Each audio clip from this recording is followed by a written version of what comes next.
मग आजचा आपण विषय घेऊ शीलवर. ठीक आहे. तर शीलचा विषय खूप मोठा आहे. आज जेवढं झालं आपण तितकं पाहून घेऊ. तर 10 शील माहीत आहे ना? 5ही माहीत आहे. तर असं आहे, आपण जेव्हाही शील घेतो ना, एक तर आचार्याकडून घेतो किंवा भिक्षूंकडून घेतो. त्याच्यानंतर आपण जे शील घेतो ते एक स्वतःही घेतो. त्याला काय म्हणते? शील व्रत. समजलं? कोणी 5 शील घेतात, कोणी 8 शील घेतात, कोणी 10 शील घेतात. हे काय झालं? शील व्रत. याला काय म्हणते? शील व्रत. श्रोतापन्नाला याची गरज नाही राहत. त्यांचं जर शील व्रत करावं सांगतो. समजलं? श्रोतापन्न हत्या नाही करू शकत, चोरी नाही करू शकत, खोटाई नाही बोलू शकत, व्यभिचार नाही करू शकत. का बरं नाही करू शकत? त्याच्या अंदरून ज्या उत्पन्न होणाऱ्या ज्या गोष्टी आहे, हत्या करण्याची चेतना, ते अंदरून संपते. आपण श्रोतापन्न आहे का? नाही आहे. म्हणून आपल्याला शीलची गरज पडते. तर मेन शील किती आहे? मुख्य शील किती आहे? मुख्य शील आहे तसे 4. त्रिपिटकात खूप साऱ्या ठिकाणी मध्यम निकायामध्ये वगैरे येते. पानातिपाता वेरमणी सिक्खापदं समाधी आहे. अदिन्ना दाना वेरमणी सिक्खापदं समाधी आहे. मग आहे कामसुमिच्छाचारा वेरमणी सिक्खापदं समाधी, मुसावादा वेरमणी सिक्खापदं समाधी. हे जे काही शील आहे ना, हे 4, त्याच्यामध्ये प्रत्येकी 2 व्यक्तीची गरज पडते. हत्या करणारा एक आणि मरणारा एक. चोरी करणारा एक आणि ज्याची वस्तू आहे त्या वस्तूचा कोणतरी मालक असला पाहिजे, तेव्हाच चोरी होईल. जर ते वस्तू कोणाचीच नाही तर उचलली तर चोरी होणार नाही. त्याचप्रमाणे कामसुमिच्छाचाराचे तसंच आहे आणि मुसावादाचे तसंच आहे. जोपर्यंत बोलणारा बोलेल, ऐकणारा जोपर्यंत ऐकून विश्वास नाही ठेवणार, तोपर्यंत मुसावादाचं शील तुटणार नाही. पण दारूमध्ये असं नाही आहे का? दारू एकटा पिऊन घेते, एका रूममध्ये राहिला, जंगलात जाऊन पडला. पण हे 5वं शील कशासाठी आलं? ह्या 4 साठी हे 5वं शील आलं. 8 शील जे आले ना, विकाल भोजना वेरमणी, हे कशासाठी आलं? आता जर तुम्ही नाही जेवले तर कोणाला काय दुःख होऊन राहिलं? काही दुःख होऊन राहिलं नाही. पण पौर्णिमेच्या दिवशी किंवा असं जर का आपण जर पालन जर केलं तर हे 4 जास्त मजबूत होतं. समजलं? तर हे जे 4, ह्या 4 साठी काय आलं? 5वं शील आलं. ह्या 4 साठी 8 शील आलं. ह्या 4 साठी 10 शील आलं. समजलं? तर याच्यामध्ये काय दिसतं आपल्याला? पहिल्या शीलमध्ये पानातिपाता वेरमणी सिक्खापदं समाधी, म्हणजे प्राणी हिंसा करण्यापासून विरत राहण्याचं शिक्षापद ग्रहण करतो. म्हणजे एक व्यक्ती काय करून राहिला? दुसऱ्या व्यक्तीला दुःख देऊन राहिला. समजलं? एक जो व्यक्ती आहे तो दुसऱ्या व्यक्तीला काय करतो? दुःख देतो. दुःखच देत आहे ना. अदिन्ना दानामध्ये काय होऊन राहिलं? एक व्यक्ती दुसऱ्या व्यक्तीला दुःख देऊन राहिला. त्याचे 100 रुपये जरी चोरले त्याला दुःख होईल, टेन्शन येईल, कुठे गेले काय गेले शोधेल, काही वेळास पुरतं तरी होईल. कामसुमिच्छाचारामध्ये तसंच आहे, मुसावादामध्ये तसंच आहे. ठीक आहे. ते मुख्य कोणते आहे? हे 4 शील. आणि जेव्हा श्रोतापन्न बनते ना, तर श्रोतापन्न फलचं जे चित्त उत्पन्न होते त्यासोबत 3 चैसिक उत्पन्न होतात. सम्मा वाचा, सम्मा कम्मंतो, सम्मा आजीव. म्हणजे तो 5 प्रकारच्या चुकीच्या आजीविका नाही करेल. मांसाचा व्यापार नाही करेल, शस्त्राचा व्यापार नाही करेल, जहराचा व्यापार नाही करेल. ते चेतना त्याच्या अंदरून संपून देईल त्याची. मग तो 4 प्रकारची वाणी दूषित नाही करेल. खोटं नाही बोलेल, व्यर्थ बडबड नाही करणार, कोणाला शिवा नाही देणार, म्हणजे दुखवणारी वाणी नाही बोलणार, आणि निंदा नाही करणार, चुगली दाढी नाही करणार. मग ह्या 4 प्रकारची तो वाणी नाही बोलत श्रोतापन्न बनण्याच्या नंतर. आता जर आपण करतो तर आपल्याला शील व्रत घेऊन पालन करावं. मग त्याचं काय हे आपले सम्यक कर्म, सम्मावाचं सम्मकर्म. सम्यक कर्मामध्ये काय तो 3 गोष्टी नाही करत. प्राणीहिंसा नाही करत, चोरीने अधीन जाणं नाही करत आणि कामसुमित्याचारण नाही करत. त्याच्यामध्ये 4थं शील नाही आलं. जेव्हा पण तुम्ही सम्माकर्म पान त्याच्यामध्ये 3च येतात. ठीक. आणि एक स्थिर काढली शाक्य होता, शाक्य कुळातून होता. तो रोज दारू पित होता. मेला तरी नशेमध्येच मेला. सगळ्याला वाटलं याची दुर्गती झाली असं. भगवान बुद्ध म्हणतात तो श्रोतापन्न होता. त्याचे जे 4 उपाय घेतले ते नाही संपलेले. समजलं. तर मेन किती शील आले? मेन 4. आणि 5वं याच्यासाठी आलं का ते जर 5वं जर आलं तर बाकीचे 4 शिलाला संपूर्ण. एक नशा केलेला व्यक्ती कोणाची हत्या करायला मागं पुढं पाहणार नाही, चोरी करायला मागं पुढं पाहणार नाही, खोटं बोलायला मागं पुढं नाही पाहणार. भले तेव्हा नाही बोलेल पण त्यानंतर म्हणून तर मला काही झालं माहीतच नाही. तर हे जे काही झालं ना आपलं तर त्यासाठी 5वं शील आहे. तर आपलं काय पानातिपाता वेरमणी शिक्षापदं समाधी. त्याचा अर्थ काय होतो सांगा बरं कोणी? काय सुरुवात होते मी पासून.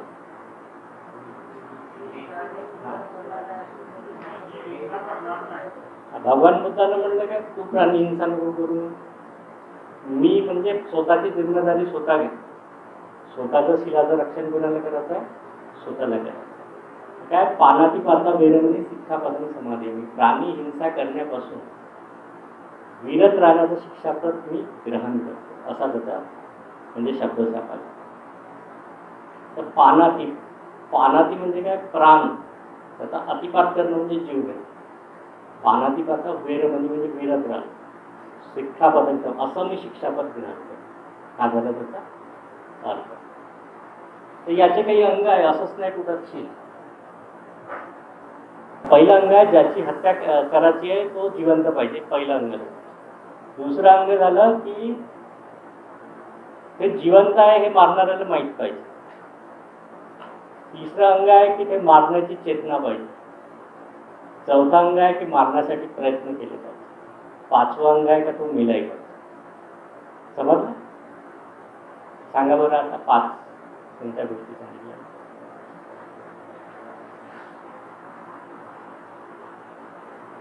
पहिलं अंग आहे हा बोला बोला. हा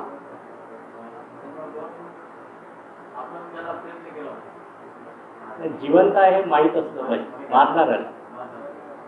दुसरं अंग. तिसरं मारण्याची चेतना पाहिजे. चौथं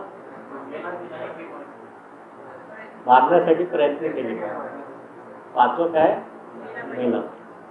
हे जोपर्यंत 5 अंग एकत्र येत नाही पानातिपाता होत. ठीक आहे. तर ह्या 5 अंगाने युक्त जर असेल तुमचं कर्म तर ते पानातिपाता. त्याच्यामध्ये एक जरी अंग कमी असेल, चेतना नसेल, आता कोणी चालत आहे मुंग्या आहे तर मारण्याची काही चेतना नाही. अंधारामध्ये कोणी चालत आहे मुंग्या मेल्या, पानातिपाता नाही. चेतनेनं मुंगी मारली पानातिपाता. पण रस्त्यात आता चालत आहे आता आपलं काही लक्ष नाही आहे हे काय झालं? पानातिपाता त्याच्या होत. एक चक्षुपाल नावाचा भिक्षू होता. धम्मपदातली पहिली गाथा आहे. मनोपुब्बंगमा धम्मा मनोसेठा मनोमय मनसाचे पदुत्थेन भासती वा करोती वा तत्वनं दुःख मनवेती चक्कंग भास होता. म्हणजे काय आहे की तो जो चक्षुपाल जो भिक्षू होता ना तो अंधाळा होता. अंधाळा असल्यामुळं ते अनअरते होतं. त्याच्या पायाखाली जे मुंग्या मरत होत्या ना त्याच्यावर कधी म्हणजे त्याचं लक्षण होतं किड्या वगैरे ते मरत होते. भिक्षू लोकांनी विचारलं बुद्ध म्हणजे त्याचा कर्म नाही बने कारण की त्याच्यामध्ये चेतनाच नाही मारणे. बुद्धाने म्हटलं चेतना हा भिक्कवे कम्मन वदामी. भिक्षू मी फक्त चेतनेलाच कर्म म्हणून. आता एक एका व्यक्तीने एका व्यक्तीला द्वेषाने काय केलं, चाकू मारला, तो मेला. पानाची प्रथा आहे ना. एका डॉक्टरने एका जणाला ऑपरेशन करणं वाचवण्याच्या उद्देशाने पोट फाडलं, तोही मेला. ही पानाची प्रथा आहे. त्याने कोणी अंदर टाकेल नाही. तर त्याबरोबर एक अंग ऑब्सेंट आहे, कोणता? चेतना.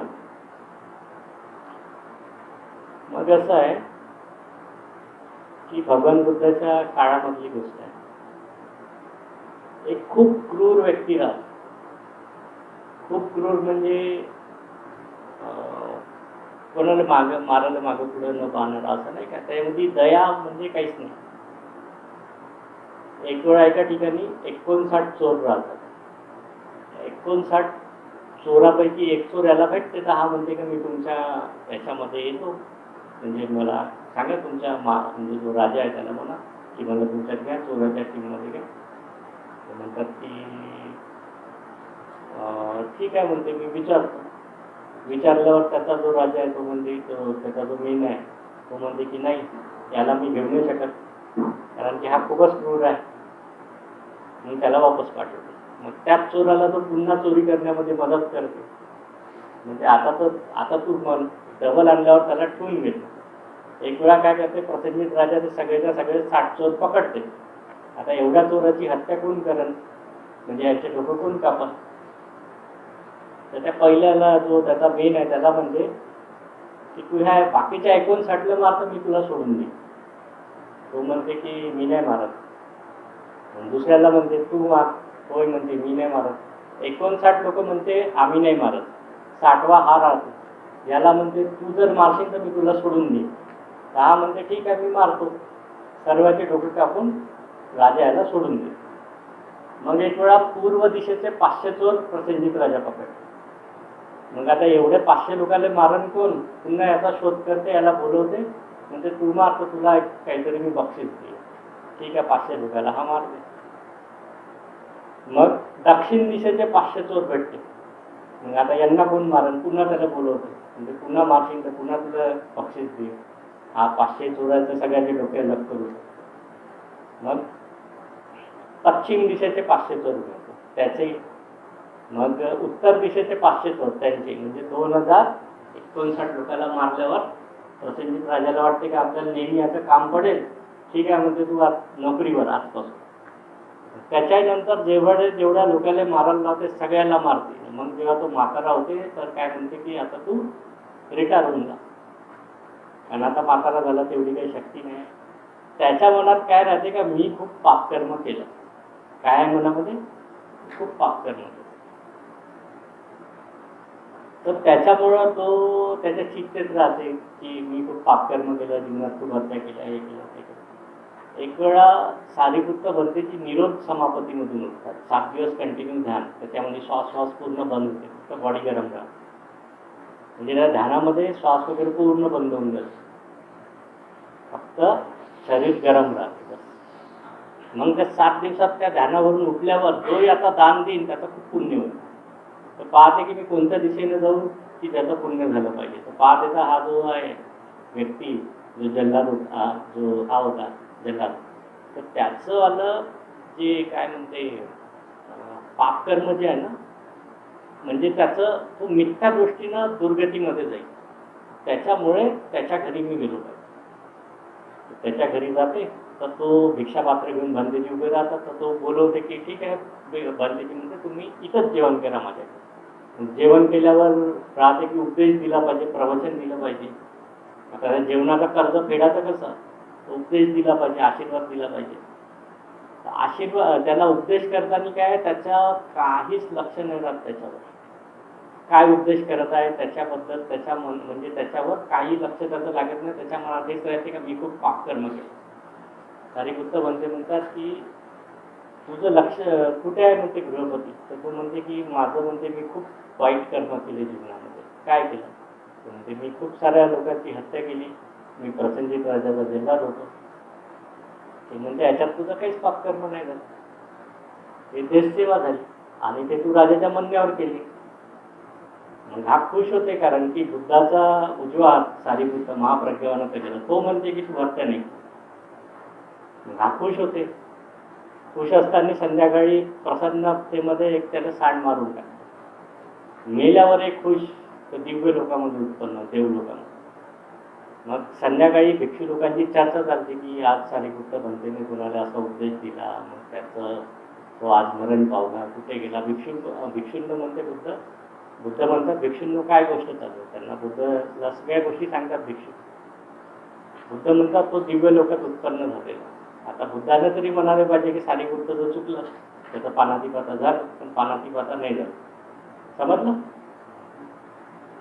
काही गोष्टी अशा दिसतात की पानातिपाता झाल्यासारख्या म्हणून राहत नाही. आणि देशसेवा करणं म्हणजे काही पानातिपाता नाही आहे. तर बुद्ध म्हणतात की हजार निरर्थक वाक्य बोलण्यापेक्षा एकच वाक्य बोला की जे ऐकून ऐकणाऱ्याचं मन शांत होईल. ते धम्मपदातली सहस्र ठीक आहे. समजलं. देशाच्या सेवेसाठी जर कोणी जल्लात असेल तर त्याचा पानातिपाता नाही.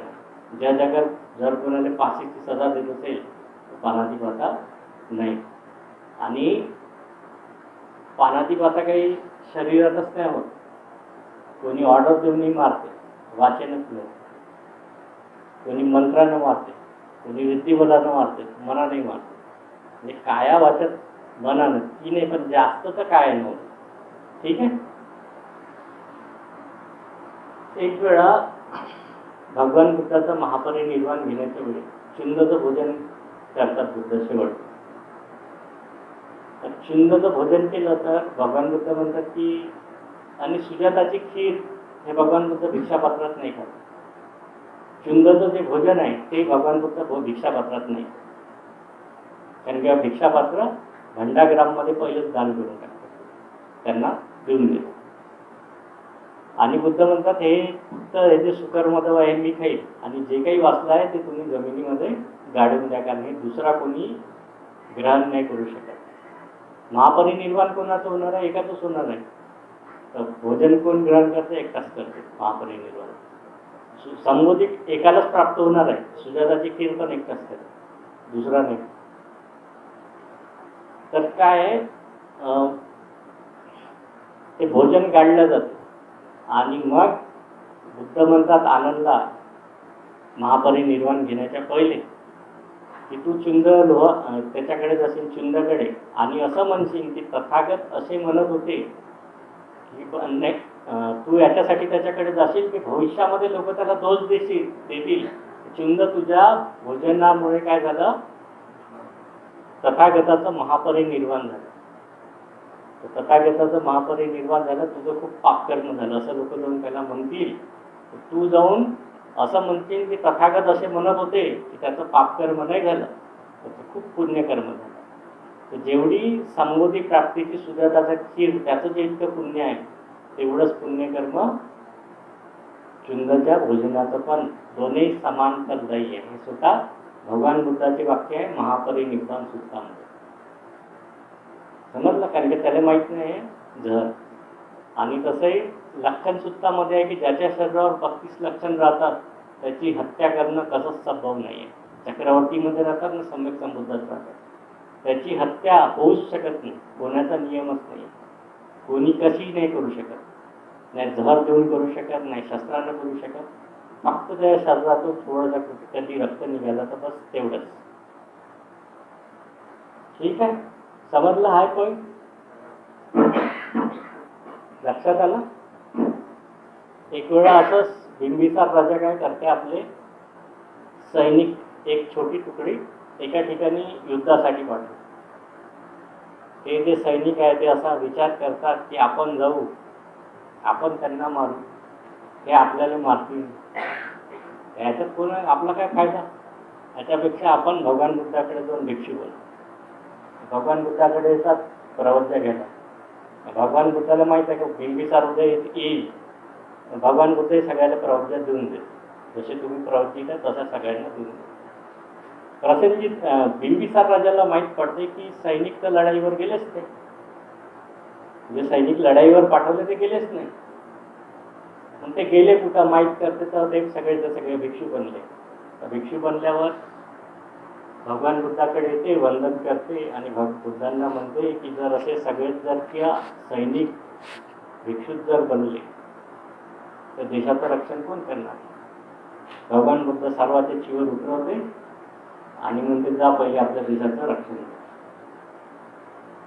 सगळ्यात सर्वांच्या चीवर उतरवते आणि म्हणते जा आपल्या देशाचं रक्षण कर. आणि तेव्हापासून नियम बनते की जर सैनिक जर का प्रवचनेसाठी आला त्याला चीवर द्यायचं नाही. देशाचं रक्षण करणं काय आहे, पानातीपातामध्ये नाही आहे. आता आपल्या देशाचे सैनिक जर पाकिस्तानच्या सैनिकाला मारतील तर त्याला काय दिलं जाते, फाशीची सजा नाही देत भारत गव्हर्नमेंट. परमवीर चक्र देते आहे ना, मेडल देतात, मान सन्मान करतात. तर सैनिक म्हणून जर का आपण आपल्या देशाचं रक्षण करत आहोत त्यात पानातीपात आहे. आपण आपलं स्वतःचं रक्षण करत आहोत तर पानातीपात आहे. आपण आपल्या फॅमिलीचं जर रक्षण करत आहोत तरी पानातीपात आहे ना. त्याच्यामध्ये बाबासाहेबांनी कायद्यात लिहिलं, सेल्फ डिफेन्स जर कोणी करत असेल, आपल्या रक्षणासाठी जर हत्या करत असेल तर त्याला फाशीची सजा नाही म्हणून, त्याला अटक नाही म्हणून आहे ना, कायद्यामध्ये टाकलं ना. समजलं. मग आणखी एक आहे, मोठा विषय आहे, खूप संभ्रमाचा विषय आहे. मटण खाल्ल्यानं पानातीपाता होते का, आहे का. बौद्ध लोकांमध्ये खूप मोठा प्रश्न आहे की भिक्षू म्हणजे तुम्ही तर बोलताय, आपण तर बोलतो आहोत, आपण मटण नाही खाल्लं पाहिजे, आपण चिकन नाही खाल्लं पाहिजे. तर एक वेळ असं होते की एक भिक्षू भिक्षाटन करताना भिक्षापात्र खुलं आहे, एक कावळाच्या एक बोटी घेऊन जात राहते, मासा तुकडा त्याच्या भिक्षापात्रात. आता तो राहते की खल्लूपची कांग की काहीतरी म्हणतात, धुतांचा प्रकार. जे भिक्षापात्रात भेटेल ते खाईल. फक्त जे याचं जे केळाचं जे शिल्ट आहे ना ते फेकू शकतो, म्हणजे फळाचे जे शिल्ट असेल ते फक्त फेकू शकतो. आता तो पडला प्रॉब्लेममध्ये की काय खाल्लं पाहिजे नाही खाल्लं पाहिजे. भगवान बुद्धाला विचारते, भगवान बुद्ध म्हणजे खाऊ शकतो. समजला. मेल्याच्या नंतर जीव काय आहे. आता इकडे भात आहे ताटामध्ये, ताटामध्ये चिकन आहे म्हणजे मटण आहे. मेला आहे, हे पृथ्वी आप तेज वायू आहे, हे पृथ्वी आप तेज वायू, दोघांमध्ये चेतना नाही. समजलं का. नाही तर हे जे तुम्ही साखर खाता ना, साखरेचा चाय पेले का, गोड बिस्किट खाल्ले, त्याच्यामध्ये गाईच्या हड्डीचा भुका राहतो माहिती आहे. त्याचे चॉकलेट खातो, याच्यामध्ये कोणत्या प्राण्याच्या डुकराच्या चरबीचं तेल राहतं. तसे बऱ्याचशा गोष्टी आहेत. तर म्हणून काय आपली चेतना असली तर एक वेळा असं जीवक जो आहे ना तो भगवान बुद्धाला विचारतो. मी आता त्याच्या आम्रवनामध्ये भगवान बुद्ध आपला भिक्खू संघ घेऊन आराम म्हणजे बसतात, सावली राहत येतात. जीवकला माहीत पडते. आता जीवक तो काही भगवान बुद्धाचा तेव्हा उपासक नाही आहे. तो त्या ठिकाणी येते, भगवान बुद्धाला वंदन करते आणि भगवान बुद्धाला म्हणते की मी असं ऐकलं आहे की तुम्ही पानातीपाताचा उपदेश करता आणि तुम्ही सर्व काही जाणता, भूतकाळ, भविष्यकाळ, वर्तमान काळ. हे जेव्हा तुम्ही सगळं जाणता ना तर तुम्हाला माहिती आहे का तुमच्यासाठी मारलेला जीव आहे तरी तुम्ही भोजन स्वीकार करता. तर असं मी ऐकलेलं आहे. तर हे बरोबर आहे की तुमच्यावर आरोप आहे. बुद्ध म्हणतात की हा माझ्यावर आरोप आहे. माझ्यासाठी किंवा माझ्या भिक्खू संघासाठी जर कोणता जीव मारला असेल हे जर का मी पाहिलं असेल तर ते माझ्यासाठी अभोज्य आहे, ते मी खाऊ नाही शकत. असं जर मी ऐकलं आहे की माझ्यासाठी किंवा माझ्या भिक्खू संघासाठी मारलेला जीव आहे ते मी खाऊ नाही शकत. पाहिलेलं आहे, ऐकलेलं आहे. दुसरी गोष्ट. तिसरी गोष्ट, जर मला अशी शंका आहे तर जोपर्यंत ती शंका दूर नाही होत तोपर्यंतही अभोज्य आहे. मग असं विचारलं जाते त्यांना, म्हणजे बुद्ध म्हणतात की जर जो व्यक्ती मांस घ्यायला गेलाय जर तो पहिलेच जर मरून असेल ते जर आणत असेल आणि ते पकवून जर भिक्खू संघाला किंवा मला देत असेल तर ते मी स्वीकार करू शकतो. समजलं? म्हणजे आता तुम्ही सगळेजण चिवरवर राहत नाही राहत माहीत नाही, पण चिवर उतरवल्यावर जर कधी गेले तर कधी जिवंत कोंबडा नाही घ्या. जिथं ऑलरेडी कटून आहे तिथूनच घ्यायचं. जेवढं कटून आहे तेवढंच घ्या. तुम्ही जर मला 5 किलो तो म्हणून थांबा 2 कोंबडे आणखी टाकतो तर तसं नाही घ्या. तुमच्या ऑर्डरवर नाही कटला पाहिजे. ऑलरेडी कटून मरून आहे ते तुम्ही स्वीकार करू शकता. ते पानातिपातामध्ये येत नाही. समजलं? त्याच्यानंतर एक आणखी कथा आहे. एक भगवान बुद्धाच्या संपर्कात एक लहानपणीच एक मुलगी येते. ती श्रोतापन्न बनते 7 वर्षाची असते.